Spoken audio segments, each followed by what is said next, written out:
Bonsoir à tous les téléspectateurs, merci de nous retrouver dans Voyage au bout de la nuit, votre émission quotidienne littéraire sur D8. C'est un plaisir de vous retrouver ce soir encore pour une nouvelle lecture. Alors j'espère que vous êtes bien réveillés, fidèles au rendez-vous. Peut-être que vous êtes là parce que vous vous couchez très très tard, peut-être parce que vous vous levez tôt ou peut-être vous regardez l'émission à votre rythme en utilisant les replays. D'ailleurs, je rappelle au passage que si vous avez manqué le début du roman, vous pouvez le retrouver sur D8 dans la rubrique Voyage au bout de la nuit et vous pouvez regarder les émissions à votre rythme. Vous pouvez changer de roman, vous pouvez changer de lectrice ou de lecteur, vous pouvez avancer, revoir un passage. En tout cas, faites comme vous le sentez grâce au replay. Je rappelle aussi que vous avez un hashtag VBN qui s'affiche en bas de votre écran pour pouvoir réagir avec nous sur les réseaux sociaux. On est sur Twitter, on est sur Facebook, alors n'hésitez pas à nous suivre. Il y a une page pour ça, pour l'émission, et on a également les comptes Twitter des lecteurs. Voilà, vous pouvez me retrouver également sur ma page. Merci d'avoir été fidèle et je vais continuer la lecture d'Ulysse dans la vallée. Donc c'est un roman d'Honoré de Balzac. Pour l'instant, on est au tout début, on est aux prémices du roman. Et de quoi ça parle? Alors pour l'instant, c'est l'histoire d'un petit garçon qui a grandi dans une famille, alors une famille plutôt de bonne société, mais il se trouve que c'est le dernier et du coup il passe après son frère et ses sœurs et du coup il est un petit peu laissé sur le carreau et sa famille ne s'occupe pas vraiment de lui, donc du coup il a grandi avec le sentiment d'être un laissé pour compte et de ne pas jouir en tout cas correctement de tout ce qu'aurait pu lui apporter sa famille en termes d'amour, en termes d'éducation, en termes d'argent. Alors certes, il suit une éducation de base dans un lycée, dans un collège privé, mais il se sent toujours laissé pour compte. Et au moment de notre histoire, il se retrouve à Paris. Il a très peu de rapport avec sa mère et son père. Et il vient de faire la connaissance d'une marquise, la marquise de Listomère. Et pour l'instant, on en est là. Il nous parle d'elle. Voilà, je me replonge tout de suite dans la lecture. Très bon voyage à vous. Personne ne m'adressait la parole, et je ne me sentais pas la force de parler le premier. Les regards hostiles ou froids me rendaient honteux de ma jeunesse qui semblait importune à tous. Je basais le succès de mon escapade sur cette indifférence. En me proposant de m'esquiver un jour, aussitôt le dîner fini, pour voler aux galeries de bois. Une fête engagée dans un whist, ma tante ne faisait plus attention à moi. Jean, son valet de chambre, se souciait peu de Monsieur Lepître, mais ce malheureux dîner se prolongeait malheureusement en raison de la vétusté des mâchoires ou de l'imperfection des râteliers. Enfin, un soir, entre 8 et 9 heures, j'avais gagné l'escalier, palpitant comme Bianca Capello le jour de sa fuite. Mais quand le Suisse m'eut tiré le cordon, je vis le fiacre de Monsieur Lepître dans la rue et le bonhomme qui me demandait de sa voix poussive.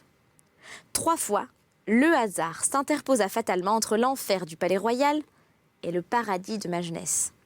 Le jour où, me trouvant honteux à 20 ans de mon ignorance, je résolus d'affronter tous les périls pour en finir, au moment où, faussant compagnie à Monsieur Lepître pendant qu'il montait en voiture, opération difficile, il était gros comme un louis et pied beau.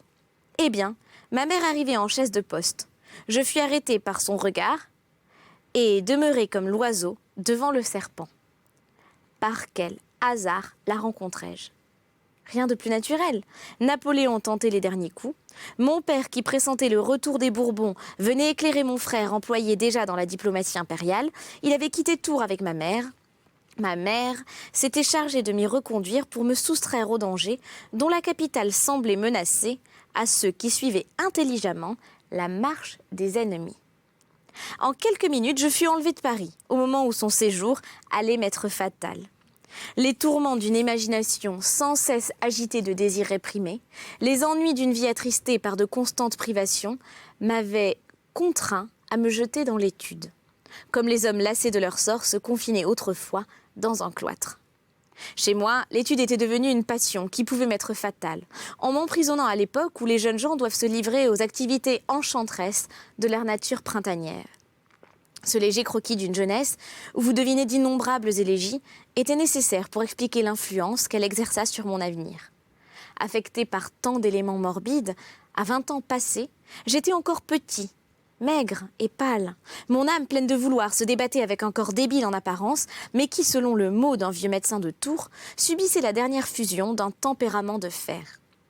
Enfin, par le corps, et vieux par la pensée, j'avais tant lu, tant médité que je connaissais métaphysiquement la vie dans ses hauteurs au moment où j'allais apercevoir les difficultés tortueuses de ses défilés et les chemins sablonneux de ses plaines.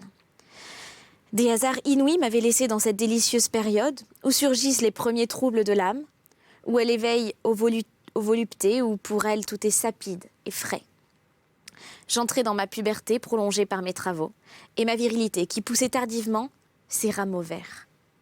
Nul jeune ne fut mieux que je ne l'étais, préparé à sentir, à aimer.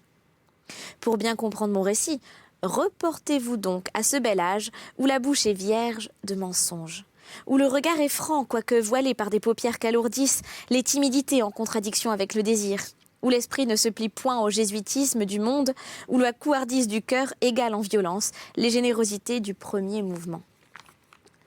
Je ne vous parlerai point du voyage que je fis de Paris à Tours avec ma mère.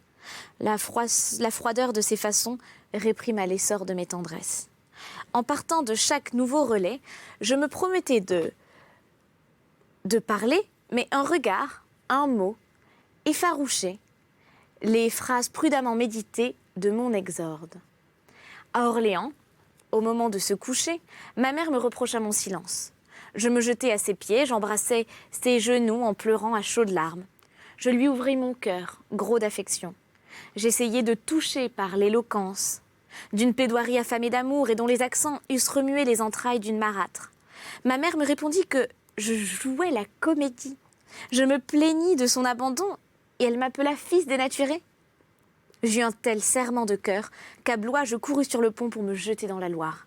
Mon suicide fut empêché par la hauteur du parapet. À mon arrivée, mes deux sœurs, qui ne me connaissaient point, marquèrent plus d'étonnement que de tendresse. Cependant, plus tard, par comparaison, elles me parurent pleines d'amitié pour moi. Je fus logée dans une chambre au 3e étage. Alors vous aurez compris l'étendue de mes misères quand je vous aurai dit que ma mère me laissa, moi, jeune homme de 20 ans, sans autre linge que celui de mon misérable trousseau de pension, sans autre garde-robe que mes vêtements de Paris. Si je volais d'un bout du salon à l'autre pour lui ramasser son mouchoir, elle ne me disait que le froid merci d'une femme accorde à son valet. Obligée de l'observer pour reconnaître s'il y avait en son cœur des endroits friables où je pusse attacher quelques rameaux d'affection, je vis en elle une grande femme sèche et mince, joueuse, égoïste, impertinente comme toutes les listomères chez qui l'impertinence se compte dans la dot. Elle ne voyait dans la vie que des devoirs à remplir. Toutes les femmes froides que j'en rencontrais se faisaient comme elle une religion du devoir. Elles recevaient nos adorations comme un prêtre reçoit l'encens à la messe. Mon frère aîné semblait avoir absorbé le peu de maternité qu'elle avait au cœur. Elle nous piquait sans cesse par les traits d'une ironie mordante, l'arme des gens sans cœur, et de laquelle elle se servait contre nous qui ne pouvions rien lui répondre. Malgré ces barrières épineuses, les sentiments instinctifs tiennent par tant de racines. La religieuse terreur inspirée par une mère de laquelle il coûte trop de désespérer conserve tant de liens que la sublime erreur de notre amour se continua jusqu'au bout du jour, plus avancé dans la vie. Elle fut souverainement jugée. En ce jour commencent les représailles des enfants dont l'indifférence engendrée par les déceptions du passé, grossie des épaves limoneuses qu'ils en ramenèrent, s'entendent jusque dans la tombe.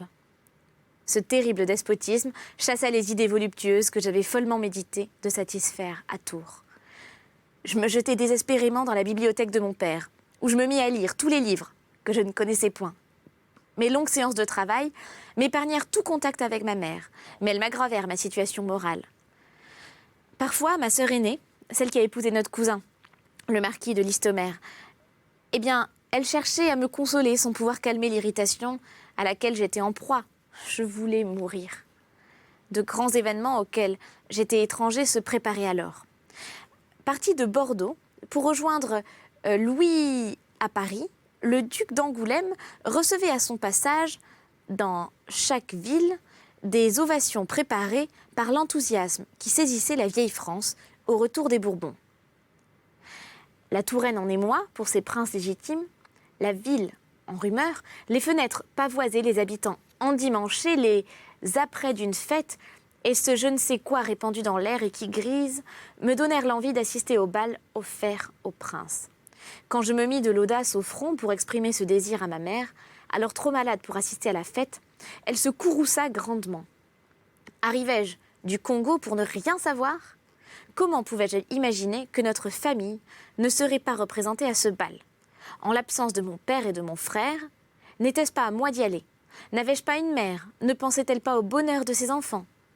En ce moment, le fils quasi désavoué devenait un personnage. Je fus autant abasourdi de mon importance que du déluge de raisons ironiquement déduites par lesquelles ma mère accueillit ma supplique.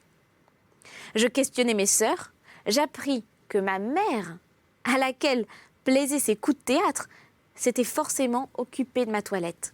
Surpris par les exigences de ces pratiques, aucun tailleur de Tours n'avait pu se charger de mon équipement. Ma mère avait mandé son ouvrière à la journée, qui, suivant l'usage des provinces, savait faire toute espèce de couture.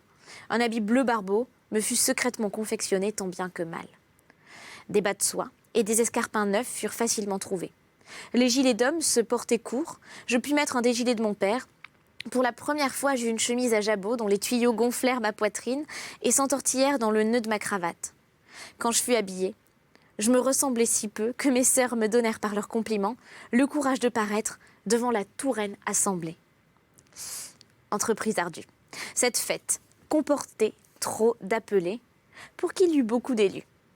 Grâce à l'exiguïté de ma taille, je me faufilai sous une tente construite dans les jardins de la maison Papillon et j'arrivai près du fauteuil où trônait le prince. En un moment, je fus suffoquée par la chaleur. Éblouie par les lumières, par les tentures rouges, par les ornements dorés, par les toilettes et les diamants de la première fête publique à laquelle j'assistais.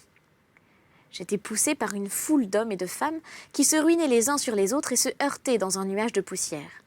Les cuivres ardents et les éclats bourboniens de la musique militaire étaient étouffés sous le hurrah de « Vive le duc d'Angoulême, vive le roi, vive les Bourbons !» Cette fête était une débâcle d'enthousiasme où chacun s'efforçait de se surpasser dans le féroce empressement de courir au soleil levant des Bourbons.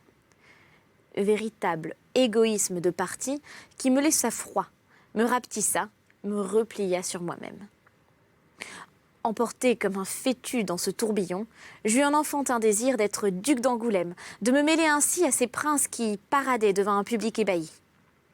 La niaise envie du Tourangeau fit éclore une ambition que mon caractère et les circonstances anoblirent.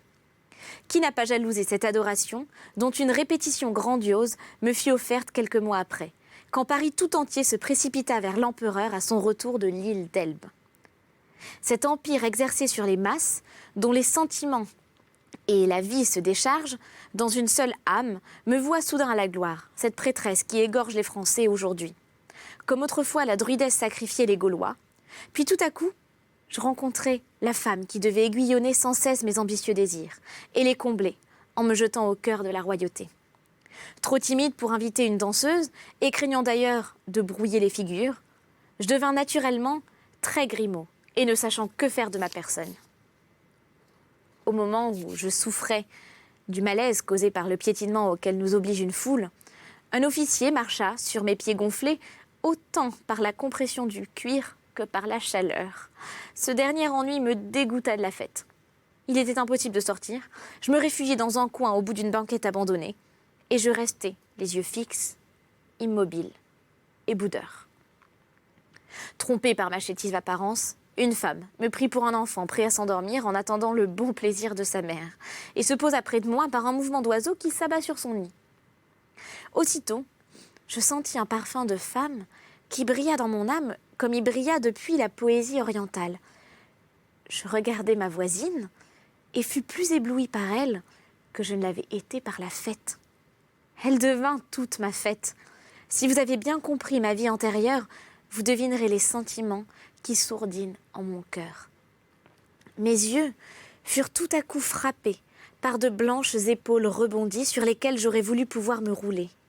Des épaules légèrement rosées qui semblaient rougir comme si elles se trouvaient nues pour la première fois.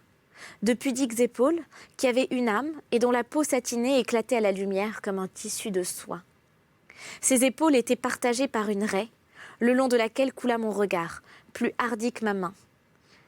Je me haussai tout palpitant pour voir le corsage et fus complètement fascinée par une gorge chastement couverte d'une gaze, mais dont les globes azurés et d'une rondeur parfaite étaient douillettement couchés dans des flots de dentelle.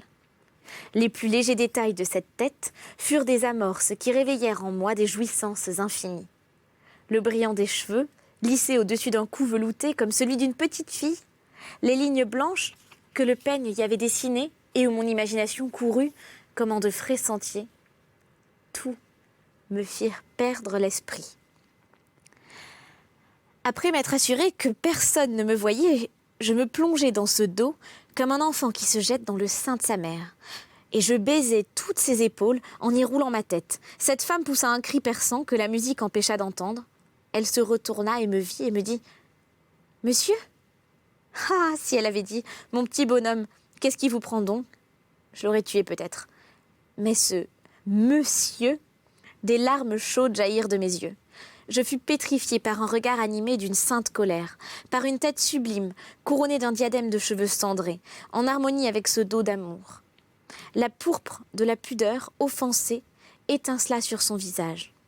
Que désarmait déjà le pardon de la femme qui comprend une frénésie quand elle en est le principe et devine des adorations infinies dans les larmes du repentir. Elle s'en alla par un mouvement de reine. Je sentis alors le ridicule de ma position. Alors seulement, je compris que j'étais fagotée comme le singe d'un Savoyard. J'eus honte de moi. Je restai tout hébétée, savourant la pomme que je venais de voler, gardant sur mes lèvres la chaleur de ce sang que j'avais aspiré, ne me repentant de rien et suivant du regard cette femme descendue des cieux. Saisie par le premier aspect charnel de la grande fièvre du cœur, j'errai dans le bal devenu désert, sans pouvoir y retrouver mon inconnu. Je revins me coucher, métamorphosée. Une âme nouvelle, aux ailes diaprées, avait brisé sa larve. Tombée des steppes bleues où je l'admirais, ma chère étoile s'était donc faite femme en conservant sa clarté, des scintillements et sa fraîcheur. J'aimais soudain sans rien savoir de l'amour. N'est-ce pas une étrange chose que cette première irruption du sentiment le plus vif de l'homme? J'avais rencontré dans le salon de ma tante quelques jolies femmes, mais aucune ne m'avait causé la moindre impression. Existe-t-il donc une heure, une conjonction d'astres, une réunion de circonstances expresses, une certaine femme entre toutes pour déterminer une passion exclusive, au temps où la passion embrasse le sexe entier? En pensant que mon élu vivait en Touraine, j'aspirais l'air avec délice. Je trouvais au bleu du temps une couleur que je ne lui ai plus vue nulle part. Si j'étais ravie mentalement, je parus sérieusement malade, et ma mère eut des craintes mêlées de remords. Semblable aux animaux qui sentent venir le mal, j'allais m'accroupir dans un coin du jardin pour y rêver au baiser que j'avais volé. Quelques jours après ce bal mémorable, ma mère attribua l'abandon de mes travaux, mon indifférence à ses regards oppresseurs, mon insouciance de ses ironies et ma sombre attitude aux crises naturelles que doivent subir les jeunes gens de mon âge. La campagne, cet éternel remède des affections auquel la médecine ne connaît rien, fut regardée comme le meilleur moyen de me sortir de mon apathie. Ma mère décida que j'irais passer quelques jours à Frappel, château situé sur l'Indre, entre Montbazon et Azay-le-Rideau, chez l'un de mes amis, à qui sans doute elle donna des instructions secrètes. Le jour où j'eus ainsi la clé des champs, j'avais si drûment nagé dans l'océan de l'amour que je l'avais traversé. J'ignorais le nom de mon inconnu. Comment la désigner? Où la trouver? D'ailleurs, à qui pouvais-je parler d'elle? Mon caractère timide augmentait encore les craintes inexpliquées qui s'emparent des jeunes cœurs au début de l'amour, en me faisant commencer par la mélancolie qui termine les passions sans espoir. Je ne demandais pas mieux que d'aller, venir, courir à travers champs, avec ce courage d'enfant qui ne doute de rien et comporte je ne sais quoi de chevaleresque. Je me proposais de fouiller dans les châteaux de la Touraine, en y voyageant à pied, en me disant à chaque jolie tourelle « c'est là ». Donc, un jeudi matin, je sortis de Tours par la barrière Saint-Éloi, je traversais les ponts Saint-Sauveur, j'arrivais dans Poncher en levant le nez à chaque maison et gagnais la route de Chinon. Pour la première fois de ma vie, je m'arrêtais sous un arbre. Marcher lentement ou vite à mon gré sans être questionnée par personne, je pouvais le faire. Pour un pauvre être écrasé par les différents despotismes qui peu ou prou pressent sur toutes les jeunesses, le premier usage du libre arbitre, exercé même sur des riens, apportait à l'âme je ne sais quel épanouissement. Beaucoup de raisons se réunirent pour faire de ce jour une fête pleine d'enchantement. Dans mon enfance, mes promenades ne m'avaient pas conduit à plus d'une lieue hors de la ville. Mes courses aux environs de Pont-le-Voix, ni celles que je fis dans Paris ne m'avaient gâtée sur les beautés de la nature champêtre. Néanmoins, il me restait des premiers souvenirs de ma vie, le sentiment du beau qui respire dans le paysage de Tours avec lequel je m'étais familiarisée. Quoique complètement neuf à la poésie des sites, j'étais donc exigeant à mon insu, comme ceux qui, sans avoir la pratique d'un art, en imaginent tout d'abord l'idéal. Pour aller au château de Frapesle, les gens à pied ou à cheval abrégèrent la route en passant par les landes dites de Charlemagne. Terre en friche, située au sommet du plateau qui sépare le bassin du Cher et celui de l'Indre, et où mène un chemin de traverse que l'on prend à Champy. Ces landes plates et sablonneuses, qui vous attristent durant une lieue environ, joignent par un bouquet de bois le chemin de Saché, nom de la commune d'où dépend Frapesle. Ce chemin, qui débouche sur la route de Chinon, bien au-delà de Ballan, longe une plaine ondulée sans accident remarquable jusqu'au petit pays d'Artanne. Là se découvre une vallée qui commence à Montbazon, finit à la Loire et semble bondir sous les châteaux posés sur ces doubles collines. Une magnifique coupe d'émeraude au fond de laquelle l'Indre se roule par des mouvements de serpent. À cet aspect, je fus saisie d'un étonnement voluptueux que la nuit des Landes où la fatigue du chemin avait préparé. À cette pensée, je m'appuyai contre un noyer sous lequel, depuis ce jour, je me repose toutes les fois que je revins dans ma chère vallée. Sous cet arbre, confident de mes pensées, je m'interroge sur les changements que j'ai subis pendant le temps qui s'est écoulé depuis le dernier jour où j'en suis partie. Elle demeurait là. Mon cœur ne me trompait point. Le premier castel que je vis, au penchant d'une lande, était son habitation. Quand je m'assis sous mon noyer, le soleil de midi faisait pétiller les ardoises de son toit et les vitres de ses fenêtres. Sa robe de percale produisait le point blanc que je remarquais dans ses vignes sous un albergier.